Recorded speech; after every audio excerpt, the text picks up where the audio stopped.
नमस्कार, स्वागत है आपका न्यूज 18 में। मैं पुलकित सक्सेना आप लोग के साथ। आइए नजर डालते हैं खास खबर की ओर। आप सभी को बता दूं कि आज वित्त मंत्री निर्मला सीतारमण ने वर्ष 2020 व 21 का बजट पेश किया है और इसके अंतर्गत मध्यम वर्ग के नौकरी पेशा लोगों को लग रहा था कि उन्हें इसके अंदर कुछ राहत प्रदान की जाएगी, लेकिन वहीं आप सभी को बता दूं कि टैक्स से संबंधित उनको किसी भी प्रकार की राहत प्रदान नहीं की गई है और इसी के साथ साथ उनकी उम्मीदों पर पानी भी फिर गया है। वहीं अगर हम बात करें तो टैक्स का स्लेब भले ही नहीं बदला हो, लेकिन टैक्स से जुड़ी 6 बड़ी घोषणाएं आज की गई हैं जिन्हें आपको जानना बहुत ही जरूरी होगा। तो आइए नजर डालते हैं उन 6 बड़ी घोषणाओं की ओर। वित्त मंत्री निर्मला सीतारमण ने आज वित्त वर्ष 2021-22 के लिए बजट पेश किया है। इस बार के बजट से मध्यम वर्ग के नौकरी पेशा लोगों को काफ़ी उम्मीदें थी। ये लोग आयकर में राहत मिलने की आस भी लगा करके बैठे हुए थे, लेकिन वित्त मंत्री ने उन्हें निराश किया है। आईटी स्लैब में किसी भी तरह का बदलाव नहीं किया गया और इसके बावजूद वित्त मंत्री ने 6 घोषणाएं की हैं। पहला, निर्मला सीतारमण ने इस बार के बजट में 75 वर्ष से ज़्यादा उम्र के बुजुर्गों को राहत प्रदान की है। इस श्रेणी में आने वाले वैसे वरिष्ठ नागरिक जिनके आय का स्रोत सिर्फ पेंशन और ब्याज है, उन्हें इनकम टैक्स रिटर्न फाइल करने की ज़रूरत नहीं होगी। दूसरा, बजट पेश करते हुए निर्मला सीतारमण ने केंद्र सरकार की एक महत्वपूर्ण योजना को लेकर भी घोषणा की है। उन्होंने टैक्स से जुड़े केसों को फिर से खोलने की अवधि को 6 वर्ष से कम कर 3 साल करने का ऐलान किया। वहीं अगर हम बात करें तीसरी की ओर, तो तीसरी, वित्त मंत्री ने आयकरदाताओं को राहत प्रदान की है। अब कैपिटल गेन और ब्याज से हुई आय प्री फाइल होगी, मतलब उसे अलग से करने की ज़रूरत नहीं होगी। वहीं केंद्र सरकार ने आयकर अपीलीय न्यायाधिकरण को फैसले बनाने और नेशनल इनकम टैक्स अपीलीय ट्रिब्यूनल सेंटर बनाने का प्रस्ताव भी किया है। साथ ही साथ पांचवा, डिजिटल माध्यम से ज़्यादातर व्यवसाय करने वाली कंपनियों को टैक्स ऑडिट से मिलने वाली छूट 2 गुनी करने की घोषणा भी की गई है। साथ ही आपको बता दूं कि छठवां, उन्होंने यह बताया कि 50 लाख रुपए से ज़्यादा की आय छुपाने से जुड़े मामलों को 10 साल के बाद फिर से खोला जा सकेगा। बजट पूरी तरह से निराशाजनक है। जनता की आकांक्षाओं पर पानी फेरने वाला है। ना तो इस बजट में महंगाई कम करने का कोई प्रावधान है, ना ही रोजगार सृजन का कोई रोड मैप है। और सबसे बड़ी विडंबना ये है कि जिन राज्यों में आसन चुनाव है उनके लिए थोथी घोषणाएं कर दी गई है, लोक लुभावन घोषणाएं, और अन्य राज्य जो गैर भाजपा शासित है, मसलन राजस्थान हुआ, छत्तीसगढ़, पंजाब, वेस्ट बंगाल को इस फोकस किया, लेकिन अन्य राज्य जो गैर भाजपा शासित है उनके लिए कोई योजनाएं घोषित नहीं की है। इससे साफ पता चलता है कि राजनीतिक प्रतिद्वंदिता या राजनीतिक द्वेषता हावी रही है बजट की घोषणाओं में। और रसोई गैस के दाम को कम करने, पेट्रोल डीजल के दामों को कम करने का कोई प्रावधान नहीं, जिससे कमर तोड़ महंगाई बढ़ी हुई है और आम जनता को इससे कोई राहत नहीं मिला। साथ ही साथ मध्यम वर्ग के लिए टैक्स स्लैब में कोई परिवर्तन नहीं किया गया। कोविड त्रासदी की मार झेलने वाले एमएसएमई को लेकर या गरीब जनता के रोजगार को लेकर कोई प्रावधान नहीं किया जाना सरकार की संवेदनहीनता का परिचायक है।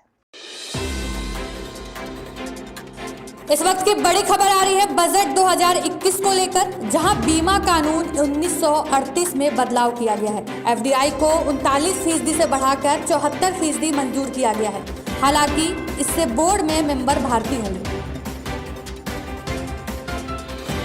पुस्तकालय भर्ती परीक्षा 2018 से जुड़ी खबर मैं आप सभी को बता दूं, एसओजी 44 लोगों से पूछताछ करेगी और एसओजी ने 44 लोगों के नाम की सूची भी जारी की है।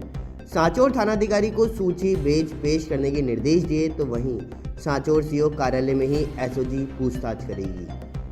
पीसीए चीफ गोविंद सिंह डोटासरा की तबीयत नासाज होती हुई नजर आई है। करौली का दौरा भी स्थगित कर दिया गया और कल रात में ही उनकी तबीयत बिगड़ी थी। पेट में दर्द और कमजोरी महसूस हो रही थी, इसी कारण करौली का दौरा भी स्थगित किया गया। आज करौली नहीं जा पाएंगे डोटासरा, तो करौली में किसान सम्मेलन को करना था उन्हें संबोधित। आरसी अध्यक्ष वैभव गहलोत उदयपुर में हैं। कल देर शाम पहुंचे थे लेक सिटी उदयपुर और निजी यात्रा पर आए हैं उदयपुर। आज पारिवारिक मित्रों से मुलाकात कर कार्यक्रम करेंगे। कल देर शाम भी आरसीए सचिव महेश शर्मा के निवास पर मिलने गए थे वैभव गहलोत और दोपहर 12 बजे बाद राजसमंद प्रस्थान का कार्यक्रम है। संसद में बजट पेश करने से पहले केंद्रीय वित्त मंत्री निष्ठा रमन, केंद्रीय वित्त राज्य मंत्री अनुराग ठाकुर और वित्त मंत्रालय के वरिष्ठ अधिकारियों ने राष्ट्रपति रामनाथ कोविंद से राष्ट्रपति भवन में मुलाकात की है। मंत्री साले मोहम्मद का आज जन्मदिन है। मुख्यमंत्री अशोक गहलोत ने उन्हें बधाइयां भी दी और मंत्री मोहम्मद से फोन पर वार्ता कर जन्मदिन की बधाई दी गई। मुख्यमंत्री ने स्वास्थ्य एवं दीर्घायु जीवन की कामना करते हुए शुभचिंतक लगातार देते रहे।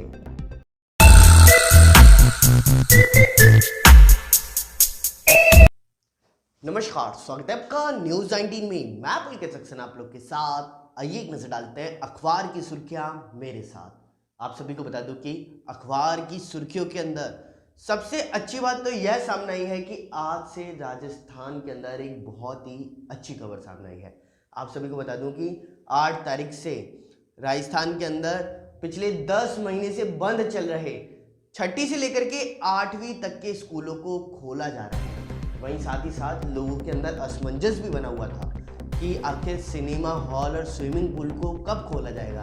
इसको लेकर के भी राजस्थान सरकार ने एक अच्छी खबर दी है और इनको खोलने के लिए भी राजस्थान सरकार ने अनुमति दे दी है, लेकिन अभी इसकी तारीख तय नहीं की गई।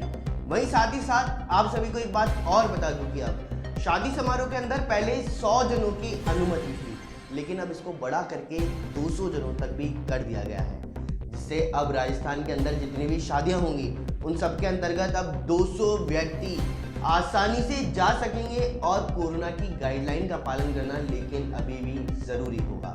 वहीं साथ ही साथ आपको बता दूं कि राजस्थान के अंदर 90 निकायों के चुनाव परिणाम अब सामने आ चुके हैं, जिसके अंतर्गत राजस्थान के अंदर 3035 वार्डों में से कांग्रेस ने 1194 में जीत हासिल की है, तो वहीं बीजेपी ने 1146 व निर्दलीय 633 पर जीत हासिल करके रह गए हैं। साथ ही साथ आप सभी को बता दूं कि पेट्रोल की लगातार राजस्थान के अंदर कीमत बढ़ती हुई जा रही है और इसी के चलते हुए आम जनता भी परेशान है। लेकिन आखिर टैक्सी ड्राइवरों का क्या होगा, क्योंकि लगातार अगर पेट्रोल के दाम बढ़ते जाएंगे तो टैक्सी ड्राइवरों के भी दाम बढ़ने चाहिए। लेकिन आप सभी को बता दूं, इसी को ध्यान में रखते हुए ओला, उबर जैसे बाइक चालकों ने अब इसकी डिमांड रखी है कि उनका भी वेतन बढ़ना चाहिए, क्योंकि पहले उन्हें 7 रुपये पर किलोमीटर के हिसाब से दिया जाता था और इंसेंटिव अलग रहता था।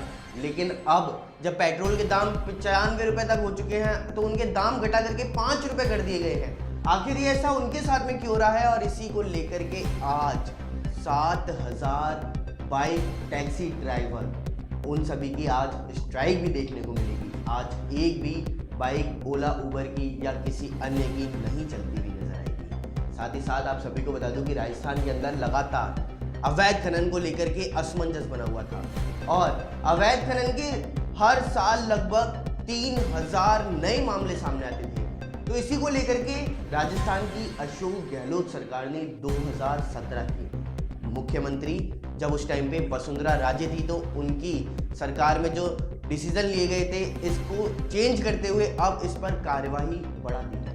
अब अवैध खनन करने वालों के और माइनिंग्स करने वालों के खिलाफ में कड़ी निगरानी रखी जाएगी और साथ ही साथ अब उनका जुर्माना भी बढ़ा करके दुगना कर दिया गया है, जिससे अब इस अवैध खनन और माइनिंग्स को रोका जा सके। साथ ही आप सभी को बता दूं कि जहरीली शराब राजस्थान के अंदर एक अलग ही मुद्दा बन करके नजर आई थी, क्योंकि राजस्थान के अंदर जहरीली शराब से लगातार मौतें हो रही थी और इसी को ध्यान में रखते हुए अब सरकार भी एक्शन में आई है और 16 जिलों के एक साथ स्ट्राइक की गई है, जहां पर 1.1 लाख लीटर वॉश को नष्ट किया गया। तो वहीं साथ ही आप सभी को बता दूं कि 47 लोगों को इस मामले के अंदर गिरफ्तार भी किया गया है। वहीं इसमें 200 भट्टियों को नष्ट भी किया गया है। तो इस अखबार की खास सुर्खियों के अंदर बस इतना ही। देखते रहिए न्यूज 19। नमस्कार। राजधानी जयपुर से बड़ी खबर सामने आई है। आप सभी को बता दूं, जयपुर शहर में लगातार अवैध निर्माण को लेकर के जेडीए जोन परिवर्तन अधिकारी द्वारा भेदभाव किया जा रहा है। यहाँ बड़ी खबर हम आप तक पहुँचा रहे हैं कि भेदभाव किया जा रहा है। ऐसा ही मामला जोन 5 रानी सभी नगर में देखने को मिला है, जहाँ पर अवैध बनाई गई बिल्डिंग प्लॉट नंबर 295 में फ्लैट की कीमत 24 लाख रुपए थी। वहीं दूसरी तरफ रानी सती नगर प्लॉट नंबर 791 के सामने अवैध रूप से फ्लैटों का निर्माण किया जा रहा है और उनकी कीमत प्रति फ्लैट 90 लाख रुपए है। यह दोनों ही अवैध निर्माण की श्रेणी में आते हैं, लेकिन जेडीए जोन परिवर्तन अधिकारी द्वारा 24 लाख प्रति फ्लैट वाली बिल्डिंग को सीज कर दिया गया। जी हाँ, बड़ी खबर हम आप तक पहुँचा रहे हैं कि जेडीए जोन परिवर्तन अधिकारी द्वारा 24 लाख प्रति फ्लैट वाली बिल्डिंग को सीज कर दिया गया है, तो वहीं दूसरी तरफ 90 लाख प्रति फ्लैट वाली बिल्डिंग पर अभी तक कोई भी ठोस कार्यवाही नहीं की गई। आखिरकार जेडीए प्रवर्तन अधिकारी द्वारा कार्रवाई के नाम पर भेदभाव क्यों किया जा रहा है? आखिर किसके सारे पर यह अवैध निर्माण चल रहा है? आखिर अब क्या इस अवैध निर्माण पर कार्रवाई होती है या इसी तरीके से मिलीभगत का खेल चलता है? किसान आंदोलन को लेकर के राजस्थान और हरियाणा के किसानों की ओर से जयपुर दिल्ली हाईवे पर अलवर जिले के शाहजहाँपुर बॉर्डर पर डाले गए पड़ाव को खाली करने को लेकर आज फिर महापंचायत शुरू हो गई है। इस महापंचायत में राजस्थान और हरियाणा बॉर्डर पर स्थित 84 गांवों के लोग शामिल हो रहे हैं। ग्रामीणों की महापंचायत को देखते हुए बॉर्डर से धरना दे रहे किसानों को पुलिस ने करीब 100 मीटर राजस्थान की सीमा की तरफ धकेल दिया। उसके बाद अब पुलिस बॉर्डर के फ्रंट पर खड़ी हो गई है। ग्रामीणों के विरोध के चलते हुए पुलिस ने खुद मोर्चा संभाल लिया है। यहाँ स्थानीय ग्रामीणों और किसानों में टकराव की आशंका भी बढ़ाई गई है। हरियाणा की तरफ ग्रामीणों की महापंचायत चल रही है, तो वहीं बॉर्डर पर हरियाणा की तरफ ग्रामीणों की महापंचायत के दौरान इन गांवों के ग्रामीणों ने 2 दिन पहले शुक्रवार को महापंचायत कर राजस्थान और हरियाणा प्रशासन को रविवार तक का समय दिया था। उस महापंचायत में ग्रामीणों ने तय किया था कि राजस्थान और हरियाणा प्रशासन हाईवे पर बैठे किसानों का धरना समाप्त करवाकर हाईवे खाली करवा दे, अन्यथा रविवार को वे बॉर्डर पर बैठे किसानों को हटा देंगे। किसानों के नहीं हटने के कारण अब बॉर्डर पर बैठे किसान और 84 गांव के ग्रामीण आमने सामने हो गए हैं और दोनों तरफ भारी पुलिस बल भी देखने को मिल रहा है। लोक परिवहन और निजी बसों के विरोध में रोडवेज कर्मचारी लामबंद हो गए हैं। अनूपगढ़ में लोक परिवहन और रोडवेज कर्मियों के बीच हुई झड़प के बाद 28 जनवरी से ही अनूपगढ़ डिपो में रोडवेज बसों का संचालन नहीं हो रहा। अब इस मामले में लामबंद हुए रोडवेज कर्मचारी 3 दिन बाद 4 फरवरी को पूरे प्रदेश में 1 घंटे के लिए रोडवेज के पहिए थामेंगे। इसकी तैयारियां भी शुरू कर दी गई है। Rajasthan state roadways employees union AITUC के प्रदेश अध्यक्ष ML यादव ने बताया कि 3 दिन पहले अनूपगढ़ में बस स्टैंड के बाहर से सवारी उठाने को लेकर लोक परिवहन और रोडवेज कर्मियों के बीच झड़प हुई थी। इस घटना के बाद 28 जनवरी से ही अनूपगढ़ डिपो में बस का संचालन नहीं हो रहा है। उसके बाद श्री गंगानगर और हनुमानगढ़ डिपो से भी बसों का संचालन बंद हो चुका है, लेकिन अभी तक स्थानीय प्रशासन ने इस बारे में कोई भी कार्यवाही नहीं की है। संयुक्त मोर्चा ने भी किसान आंदोलन का ऐलान किया है। इसके विरोध में संयुक्त मोर्चा ने भी आंदोलन का ऐलान करते हुए इसके तहत 4 फरवरी को 1 घंटे के लिए प्रदेश भर में रोडवेज बसें पहिए थामे जाएंगे। 4 फरवरी को दोपहर 1 से 2 बजे तक रोडवेज बसों का संचालन बंद रहेगा और इसके लिए रविवार को राजस्थान रोडवेज के श्रमिक संगठनों के प्रदेश स्तरीय संयुक्त मोर्चे की एटक के जयपुर स्थित प्रदेश कार्यालय में बैठक की गई है। इसमें इस निर्णय पर मुहर लगाई जा चुकी है। प्रदेश में कक्षा 6 से लेकर के 8वीं तक के बच्चे अब 8 फरवरी से स्कूल जा सकेंगे। सीएम अशोक गहलोत ने प्रदेश में कोरोना संक्रमण के मामलों की संख्या में लगातार कमी आने और स्थिति नियंत्रण में रहने के चलते हुए आगामी 8 फरवरी से स्कूलों को 6 से लेकर के 8 तक के बच्चों के लिए खोलने का निर्णय लिया है। कॉलेजों को स्नातक प्रथम, द्वितीय वर्ष और स्नातकोत्तर कक्षाओं के विद्यार्थियों के लिए भी हेल्थ प्रोटोकॉल की पूर्ण पालना की शर्तों के साथ खोलने का निर्णय किया गया और इसके साथ ही सभी सिनेमा हॉल, थिएटर और स्विमिंग पूल आदि भी 8 फरवरी से खुल सकेंगे। हालांकि अभी 50% उपस्थिति या क्षमता के साथ ही ये सब खोलने की छूट दी गई और इस दौरान हेल्थ प्रोटोकॉल की भी पूरी पालना करनी होगी। वहीं सामाजिक एवं अन्य आयोजनों में 200 लोगों तक उपस्थिति की छूट भी रहेगी। नगरीय निकायों के नतीजों में कांग्रेस बीजेपी फिर भारी पड़ गई है। आप सभी को बता दूं, कुल 3035 वार्डों में से बीजेपी के खाते में सिर्फ 1140 ही वार्ड आए हैं, जबकि कांग्रेस ने 1197 वार्डों में जीत हासिल की है। इन चुनावों में निर्दलीयों ने कांग्रेस के बजाय बीजेपी को जबरदस्त नुकसान भी पहुंचाया, तो वहीं निर्दलीय 634 वार्डों में जीत हासिल की है। चुनावों में बीजेपी के कई गढ़ ढह गए हैं, लेकिन उसने अजमेर नगर निगम और किशनगढ़ नगर परिषद जैसे बड़े नगर निकायों में शानदार जीत भी हासिल की है। निकाय चुनाव में पिछली बीजेपी के प्रदेशाध्यक्ष सतीश पूनिया कह रहे हैं कि पार्टी आत्मचिंतन करेगी कि आखिर कमी कहां रह गई। राजस्थान में रविवार को 67 और पक्षियों की मौत हो जाने से राज्य में पिछले एक महीने में अब तक कुल 7254 पक्षियों की संदिग्ध मौत हो चुकी है। वहीं राज्य के 17 जिले बर्ड फ्लू संक्रमण से प्रभावित भी हैं। पशुपालन विभाग के अनुसार बात करें तो 27 जिलों के 272 नमूनों में से 67 नमूनों की जांच में संक्रमण पाया गया है। विभाग की रिपोर्ट के अनुसार रविवार को 27 कौवे, 9 मोर, 4 कबूतरों और 27 अन्य पक्षियों की मौत हुई है। बर्ड फ्लू का प्रकोप सामने आने के बाद राज्य में 25 दिसंबर से अब तक 7254 पक्षियों की मौत हो चुकी है।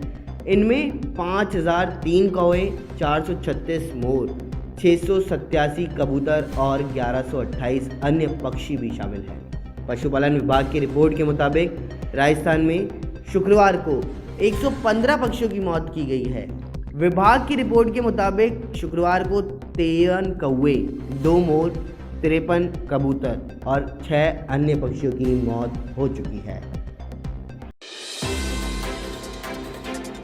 दौसा जिले से बड़ी खबर सामने आई है। आप सभी को बता दूं, आदर्श महावर कोली समाज विकास समिति का स्नेह मिलन समारोह आयोजित किया गया। इसके अंतर्गत लालसोट के डीडवाना ग्राम में आयोजित हुआ है यह कार्यक्रम। वहीं आप सभी को बता दूं कि उद्योग मंत्री प्रसादी लाल मीणा कार्यक्रम के मुख्य अतिथि भी रहे हैं, तो साथ ही साथ उद्योग मंत्री ने प्रतिभाओं का सम्मान भी किया। वहीं स्नेह मिलन समारोह से बढ़ता है भाईचारा, उद्योग मंत्री ने कहा। साथ ही साथ शिक्षा से ही विकास की बात उद्योग मंत्री प्रसादी लाल मीणा ने दोहराया है। वहीं शिक्षा ही समाज और संदेश और देश का कर सकती है उद्धार। फुलेरा में राष्ट्रीय पोलियो दिवस के मौके पर 1241 बच्चों को पोलियो की खुराक पिलाई गई। आइए देखते हैं क्या है पूरी खबर।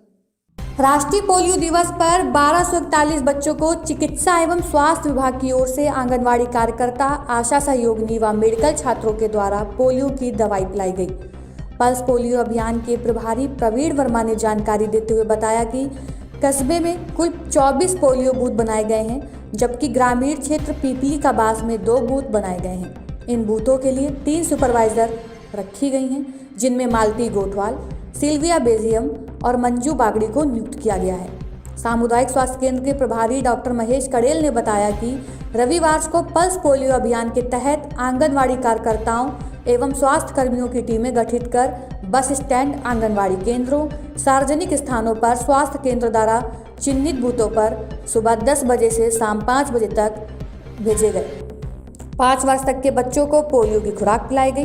पोलियो सुपरवाइजर सिल्विया बेजियम ने बताया कि फुलेरा में 5 साल तक के कुल 2652 बच्चे थे, जिनमें से आज रविवार को 1241 बच्चों को पोलियो की खुराक पिलाई गई। बाकी बच्चों को आज घर घर जाकर पोलियो की खुराक दी जाएगी। इस वक्त की बड़ी खबर जयपुर से आ रही है, जहां जयपुर के मुख्यमंत्री अशोक गहलोत ने एक बड़ा फैसला लिया है। कक्षा 6 से 8 तक के बच्चों के लिए खुलेंगे सभी स्कूल। 8 फरवरी से स्कूल खोलने का फैसला लिया है। साथ ही सिनेमा हॉल, थिएटर व स्विमिंग पूल भी खोले जाएंगे। दौसा में होने वाली किसान महापंचायत को लेकर बांदीकुई विधायक जीआर खटाना जी ने कार्यकर्ताओं को सौंपी जिम्मेदारी। आइए देखते हैं क्या है पूरी खबर। आज बांदीकुई विधायक जीआर खटाना जी ने किसान आंदोलन को लेकर संयुक्त किसान संगठन दौसा के तत्वाधान में 5 फरवरी को राजेश पायलट स्टेडियम दौसा में होने वाली किसान महापंचायत को लेकर अपने बांदीकुई आवास पर कांग्रेस कार्यकर्ताओं की, व्यापारियों की बैठक ली। 5 फरवरी को ज़्यादा से ज़्यादा संख्या में लोगों को पाने के लिए कार्यकर्ताओं को जिम्मेदारी सौंपी।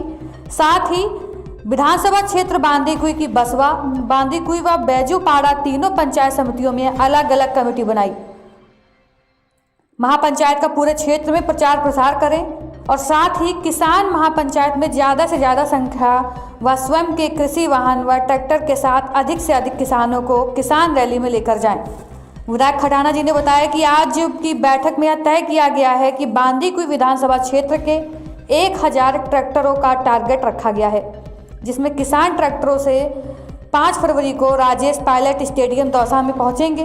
विधायक खटाना जी ने कहा कि यह सभी कार्यकर्ताओं की जिम्मेदारी है कि आप सभी ज़्यादा से ज़्यादा संख्या में पहुंचें। इस दौरान संगठन महासचिव पूरनमल शर्मा, ब्लॉक अध्यक्ष जय सिंह बैरवा, नगर अध्यक्ष अशोक काठ, IT सेल के निवर्तमान जिलाध्यक्ष नरेंद्र बैसला सहित अन्य लोग मौजूद रहे।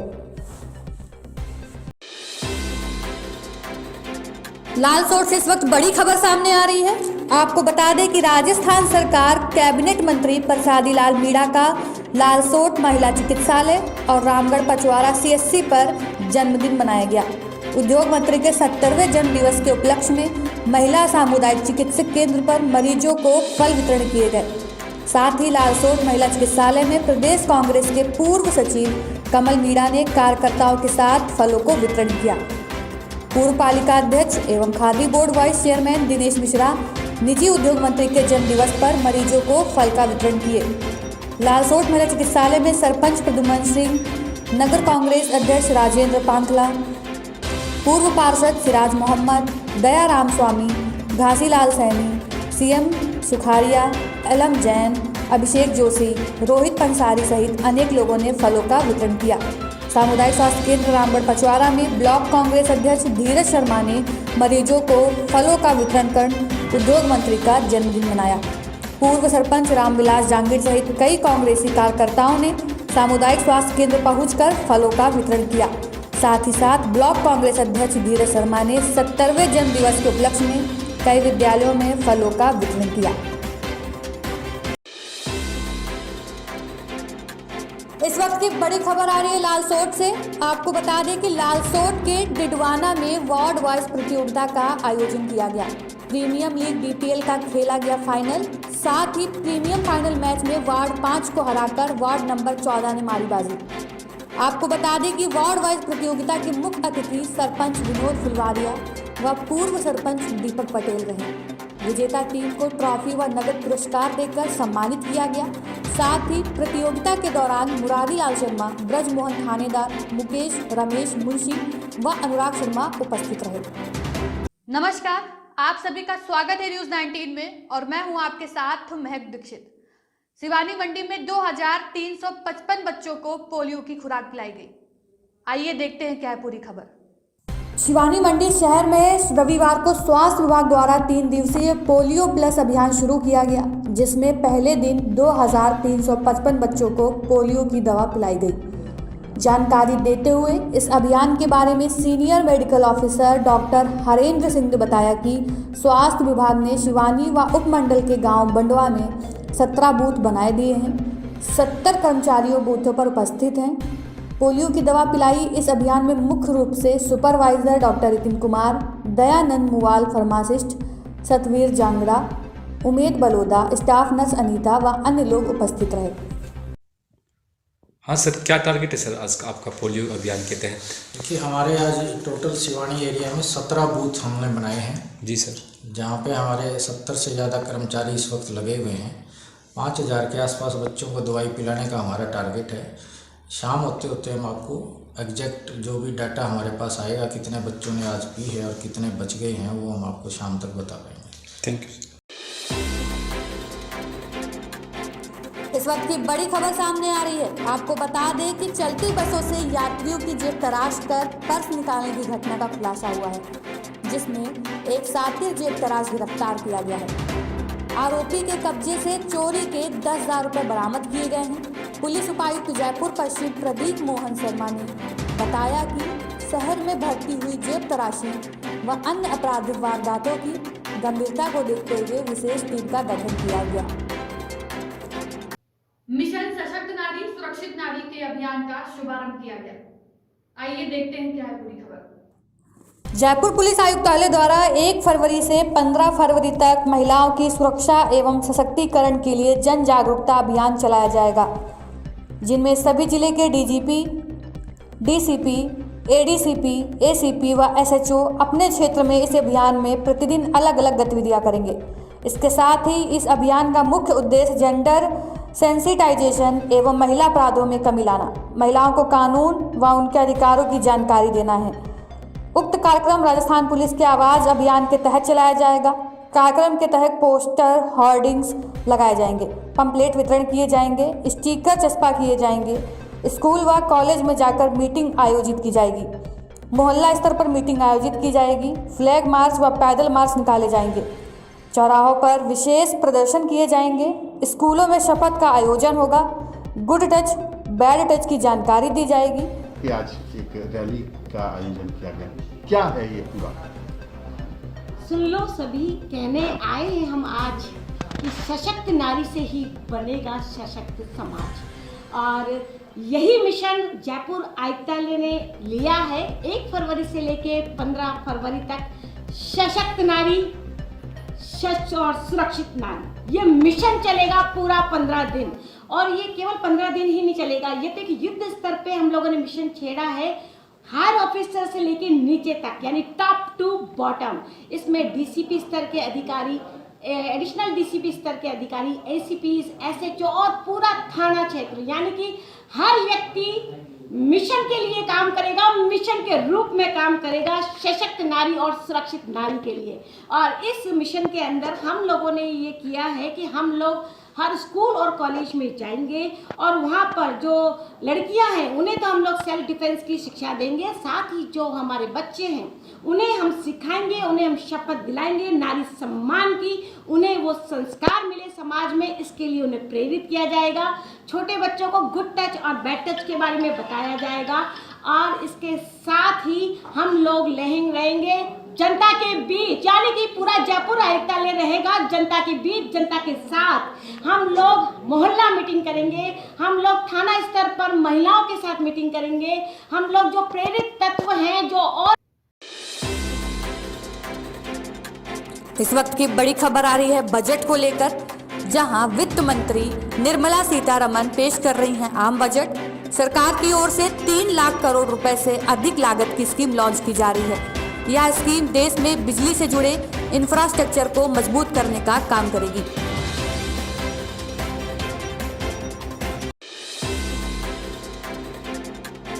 इस वक्त की बड़ी खबर आ रही है किशनगढ़ से। आपको बता दें कि किशनगढ़ नगर निकाय चुनाव में भाजपा ने फिर मारी बाजी। भारतीय जनता पार्टी ने 60 सीटों में से 34 सीटों पर विजय हासिल की है। इस बार फिर से भारतीय जनता पार्टी किशनगढ़ नगर में अपना बोर्ड बना रही है। साथ ही किशनगढ़ नगर निकाय में 60 सीटों में से बीजेपी 34 पर, कांग्रेस 17 पर, निर्दलीय ने 8 सीटों पर विजय प्राप्त की। वह आरएलपी के खाते में 1 सीट रही। ऐसे में भारतीय जनता पार्टी का बोर्ड बनना पूर्ण बहुमत से तय है। भारतीय जनता पार्टी के कार्यकर्ताओं में फिर से एक बार खुशी की लहर दौड़ पड़ी है।